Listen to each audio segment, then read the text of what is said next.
Tonight, he made his name prosecuting corruption cases and promised to clean up New York state government. Now he's caught in a prostitution scandal. I have acted in a way that violates my obligations to my family. With his wife at his side, New York Governor Eliot Spitzer apologizes. I'm Katie Couric, also tonight going nowhere but up. Get set for $4 a gallon gas by summer as oil prices soar to record levels. Plus, drugs in our drinking water, painkillers, anti-seizure medication, you name it. How are they getting there? And what are they doing to us? And what's wrong with this picture? We don't see anything like this in Cincinnati. But in California, giant elephant seals are hitting the beach and hitting the road. This is the CBS Evening News with Katie Couric. Good evening, everyone. In the turbulent world of politics, this could be a Category 5 storm. Today, New York Governor Eliot Spitzer, a Democrat who built a national reputation as a crusader and reformer and built his political career fighting corruption, became entangled in a prostitution scandal. Law enforcement officials say Spitzer was caught last month on a federal wiretap, arranging to meet with a high-priced prostitute in Washington, D.C. This afternoon, with his wife Silda at his side, Spitzer made a brief statement to the press. I have acted in a way that violates my obligations to my family and that violates my or any sense of right and wrong. I apologize first and most importantly to my family.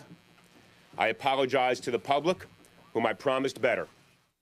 Political opponents were quick to call for Spitzer to resign, but he said nothing about his future political plans. He did say his next move would be to regain the trust of his family. Tonight, more details of the case are coming out as Chief Investigative Correspondent Armin Katayan reports Spitzer could face prosecution. Spitzer's epic fall is tied to an age-old crime linked to an elite online prostitution ring known as Emperor's Club VIP, busted by federal authorities just last week. Hi, you've reached Emperor's Club. Law enforcement officials who have been briefed on the case tell CBS News the man identified in the complaint as Client 9 is Spitzer. The New York governor implicated via a wiretap to a tryst in this Washington, D.C. hotel on February 13, 2008, room 871. The call girl in question, Kristen, described in court documents as petite, very pretty brunette, 5 feet 5 inches and 105 pounds. According to court papers, Client 9 would be paying for everything. Train tickets from New York to D.C., plus cab fare from the hotel and back, minibar or room service, travel time, and hotel. But one law enforcement official told CBS News today this was far from a one-shot deal. Those same officials tell CBS News Spitzer's involvement first surfaced last summer when a financial institution tipped the IRS to the unusual movements of money. IRS agents watching as cash from Spitzer's account was allegedly channeled through a series of money laundering steps. When it became clear it was a government official involved, perhaps in a political corruption case, the sources said the IRS alerted the FBI and a wiretap was ordered. The Emperor's Club VIP offered more than 50 girls on call around the world at prices ranging from $1,000 to $5,500 an hour, featuring exotic names like Sienna and Maya. The girls were rated on a scale from 1 to 7 diamonds. 4 people were arrested in conjunction with the prostitution ring, including a 23-year-old New Jersey woman believed to have run the day-to-day operations. Maximum penalties range from 5 to 25 years in prison. As for the governor of New York, as far as prostitution goes, I don't think Eliot Spitzer's in very much trouble legally. I don't think he's going to be tried for what he did. I certainly don't think he's going to be convicted and go to jail for it. Any criminal case against Spitzer will likely rest on attempts to conceal the flow of money. Spitzer allegedly took steps to hide his identity as well, preferring to make his dates in the name of a campaign donor named George Fox, Katie. And Armin, how serious are the charges he could face? Well, these are potentially some serious violations. You've got banking, you've got tax, and you've got money laundering, so this is serious. All right, Armin Katayan. Armin, thank you very much. One reason this story sent shockwaves through New York State is because of Spitzer's reputation as a straight arrow, married for more than 20 years and the father of 3 daughters. And some believe the governor's biggest crime is hypocrisy. Here's our national correspondent, Byron Pitts. Time magazine once labeled him Crusader of the Year. Eliot Spitzer, the no-nonsense, take-no-prisoners, Harvard-educated New York lawyer. An adversary once described him as a pit bull in a starched shirt. Today I'm announcing the preliminary results of a 10-month investigation of From assistant DA to New York State Attorney General, Spitzer built his career taking down mobsters, white-collar criminals, closing down prostitution rings. But it was his assault on Wall Street and corporate corruption that sealed his national reputation as the standard-bearer of justice and morality. He even proclaimed himself the sheriff of Wall Street. In this interview on 60 Minutes in 2002, he showed contempt for those who flaunted the law. I think that there was a culture of, if we can do it and nobody is raising a fuss or a protest, let's just keep doing it. What some called arrogance then, humility now. But I have disappointed and failed to live up to the standard I expected of myself. I must now dedicate some time to regain the trust of my family. Governor Spitzer, what's next? By late today, the frenzy started. He certainly can't speak with the kind of moral authority that the people elected him to speak with. And this from Wall Street, where Spitzer's enemies likely outnumber his friends. I think the guy was a fool. I, Elliot Spitzer. When Spitzer was elected New York governor in 2006, his approval rating was a sky-high 70%. But dogged by clashes with Republican Party leaders, his approval rating has dipped below 40%. His political adversaries have taken the high road for now. The important thing for the people of New York State is that people in office do the right thing, because there are so many challenges out there, and it's important that we govern, move forward. Can he survive this politically? We'll see. I mean, it's going to be really hard. He was already on the ropes politically. He was already having an incredibly tough time, partly because he'd gone with this attitude of real moral fervor up against the state's political institutions, which didn't much like that. And now he's got nobody to lean on. On the short list of those who came to Spitzer's defense today, his former Harvard law professor, Alan Dershowitz. By Dershowitz's own admission, it was an optimistic view. Well, I feel terrible for Elliot and his family, but let's put this in perspective. It's a man and a prostitute. In most parts of the world, this wouldn't even be a story. If every lawmaker and law enforcer who broke the law, even in minor ways, had to resign, we would have very few people in public office. Tonight, Spitzer is in seclusion with his family and advisors. If he is forced to resign, he'll be replaced by Lieutenant Governor David Paterson. A longtime politician from Harlem, Paterson is legally blind. He will become New York's first African-American governor. He would serve out the remainder of Spitzer's term. But of course, tonight, Katie, of course, that is a big if. But there is real pressure on Spitzer tonight to step down. All right, Byron Pitts reporting here in New York tonight. Byron, thank you. Turning now to the presidential campaign, what Hillary Clinton's campaign recently called an unstoppable force, a ticket pairing her with Barack Obama as vice president, may have been stopped today by another force, Barack Obama himself. He made it clear he's in first place and intends to stay there. Here's Jim Axelrod. In Mississippi, Barack Obama brought his supporters to their feet, but not with his usual appeals for hope and unity. I'm not running for vice president. I'm running for president of the United States of America. Obama wanted to stop an idea cold. I've had people say, I wish I could vote for both of you. Well, that might be possible someday. The one Hillary Clinton has been raising, that Obama would make a fine vice president. With all due respect, I've won twice as many states as Senator Clinton. I've won more of the popular vote than Senator Clinton. I have more delegates than Senator Clinton.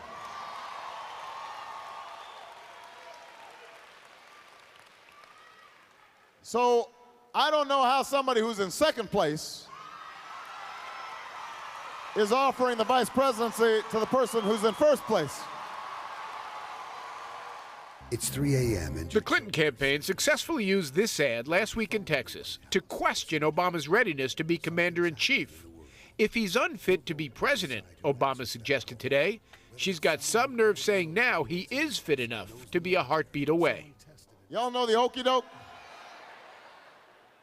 It's like when somebody's trying to bamboozle you, when they're trying to hoodwink you. They are trying to hoodwink you.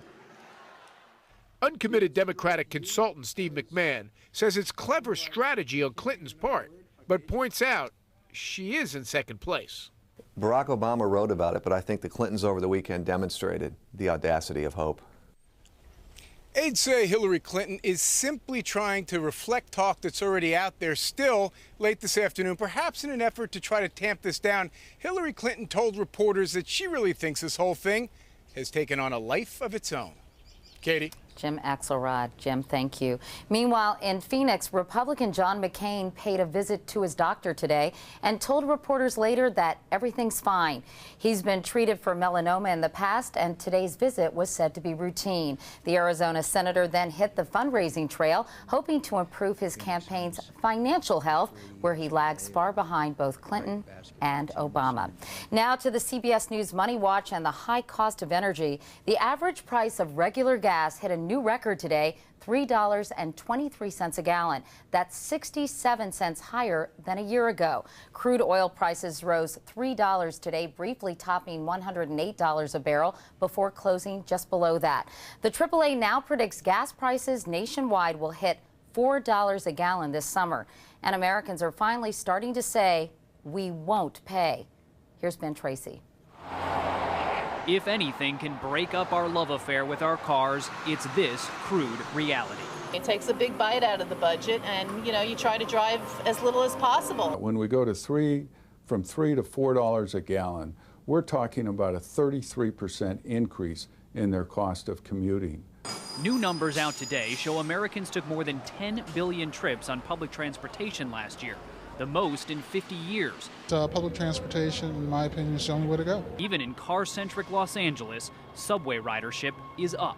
Instead of buying food, now I'd be spending that money on gas. It doesn't make sense. At Toyota in Hollywood, some customers are trading down. This one ditching his SUV for a hybrid. Are gas prices playing a role in terms of you buying this car? Oh, definitely. This just makes perfect sense. As gas prices have climbed in the past several years, Americans kept driving and demand kept rising. But since the beginning of this year, consumption has fallen by 0.5%. Doesn't sound like much, but it's the first time in 10 years that's happened, other than right after Hurricane Katrina. Why the change now? Economists say the economic slowdown and the rude awakening that high gas prices are here to stay are finally changing behavior. We're seeing an increase in public transportation nationwide. SUV sales are down, hybrid sales are up. This is a national trend. I'll be riding the bus, and this I'll donate to the Smithsonian Institute. Not a bad idea considering the price of gas here in California. But with the summer driving season still ahead, these prices may soon be coming to a pump near you. Ben Tracy, CBS News, Los Angeles. And there is more CBS News ahead. Up next, trouble on tap. Disturbing news about what's in America's water supply.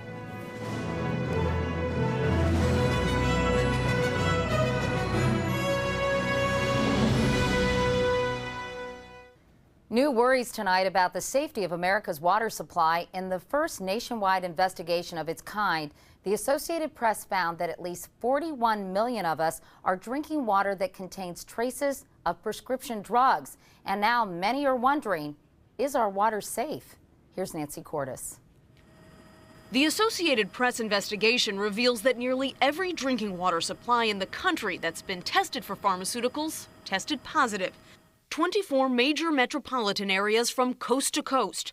What turned up? Trace amounts of everything from sex hormones to drugs for livestock, anti-seizure medications, prescription painkillers, even the antidepressant ingredient in Prozac. How many water suppliers that you spoke to actually filter out pharmaceuticals? Virtually no water supplier we talk to will claim or can claim to entirely filter out pharmaceuticals because the treatment systems aren't designed to filter out pharmaceuticals. In Philadelphia, for example, scientists detected 63 different pharmaceuticals in the untreated watershed and 56 in the drinking water. Just a handful had been eliminated by filtration. The EPA doesn't yet even require water providers to test for them. Prescriptions have risen by 13% in the past 5 years to 3.8 billion a year, and Americans buy nearly as many non-prescription drugs. It all gets flushed through our bodies and into the water supply. We are a medicalized society, and I think it's important for people to recognize the kind of public health implications of this kind of medicalization. The concentration of drugs Americans are drinking is very low, like 1 part per billion. If you took a sugar cube and dissolved it in an Olympic-sized swimming pool, that would be just about a part per billion. For many chemicals, it may not be something to be concerned about. For some chemicals, they're actually designed to be active at very low concentrations like that. At the Stroud Water Research Center in Pennsylvania, they've examined links between waterborne drugs and the feminization of male fish. Essentially, the aquatic organisms are being bathed in these compounds. So what does it mean when a human drinks water that is contaminated with these same mixtures for decades? It's really unknown. If the risks are unclear, so are the solutions. Home filters aren't designed to remove all drugs, and bottled water often comes from the very same source as tap water. Nancy Cordes, CBS News, New York. Up next, the U.S. sends a message to al-Qaeda in Iraq.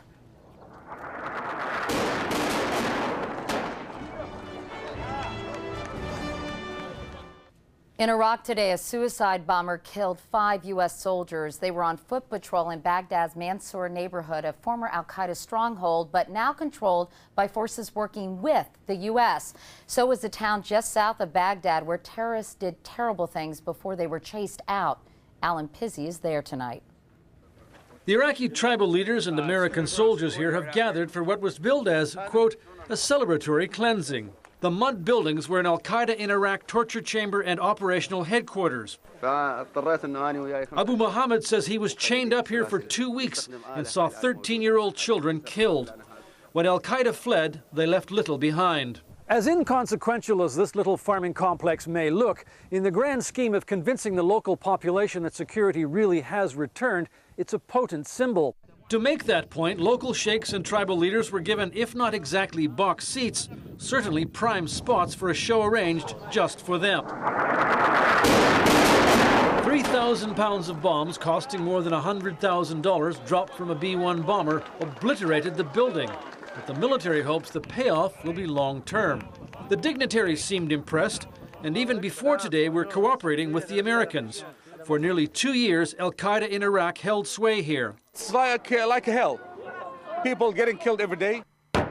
Roadside bombs, the dreaded IEDs, were everywhere. No road was safe. The battle to regain control was a hard and bloody slog. It was one of the few places where al-Qaeda fought back. We came here 6 weeks ago. We took the ground from al-Qaeda, and now the children are back in school, the businesses are open. The sons of Iraq and the Iraqi army are guarding the roads and are guarding the area and keeping it secure for the population. In case al-Qaeda wants to come back, a not so subtle reminder of the welcome that awaits them. Alan Pizzi, CBS News, Zambrania. And still ahead, California's biggest roadside attraction, the elephant seal. Finally tonight, we take you to a beach in California that has gotten a seal of approval. Thousands of them, in fact. It's become one of the most popular and romantic spots on the coast, and all the visitors are really living large. Here's John Blackstone. Among all nature's creatures, elephant seals are one of the more unusual. They're ugly, but they're beautiful in their own way. But what is more unusual still is where thousands have chosen their favorite beach, right beside California's Highway 1, a busy tourist route. Here, the whole drama of elephant seal life has become a roadside attraction. People spend thousands of dollars to mount a safari and go to far-off lands to see wild animals, when people just drive up here, walk a short distance, and see nature in its wildest. For Ranger Leander Tamoria, it's sometimes just a little too wild as more and more seals show up every year. There are lots of big bulls fighting for dominance. Only the biggest, meanest, nastiest bulls will get to mate. And what follows is a horde of new pups. There's no doubt the elephant seal population on the California coast is thriving, and that's good, at least until one of these 2,000-pound creatures decides to go where it doesn't belong. Perhaps it's because the beach is so crowded that a few seals this year have gone looking for greener pastures. That's when Ranger Leander organizes a posse to nudge them home. This seal is relatively small. How do you nudge a 1,500-pound elephant seal? Very carefully. The wayward seals get coaxed back to the beach, moving like some enormous, blubbery caterpillar. Proving, I guess, that a 1,500-pound elephant seal cannot sleep anywhere he wants. John Blackstone, CBS News, San Simeon, California. They are cute, kind of. That's the CBS Evening News for tonight. I'm Katie Couric. Thank you for watching. I hope to see you again tomorrow. Good night. For news 24 hours a day, click on CBSNews.com.